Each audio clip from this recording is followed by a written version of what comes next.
This is no rumor. The Redmi general manager Lu Weibing has revealed some new details of the Snapdragon 855 powered Redmi phone.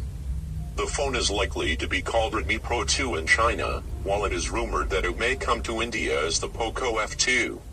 The company still yet to reveal more details about it. To recollect, a couple of months ago, Weibing officially confirmed the coming of Snapdragon 855 powered Redmi phone. In fact, this Redmi phone is expected to be the cheapest Snapdragon 855 phone launched so far. Having said that, this is the reason why some rumors suggest that this Redmi phone may come as Poco F2 in India. To recall, the Poco F1 is still the cheapest Snapdragon 845 chipset phone available in the country.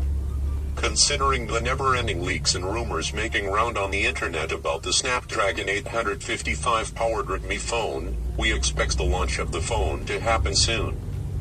Ahead of the launch, Weibing has confirmed some more interesting details about the phone. He has said that the Snapdragon 855 powered Redmi phone will come with NFC and wireless charging support. Weibing posted this bit of information on the Chinese microblogging site. In addition, he also said that the bezels of the screen of the Snapdragon 855 powered Redmi phone will be slimmer than any of the past Redmi phones.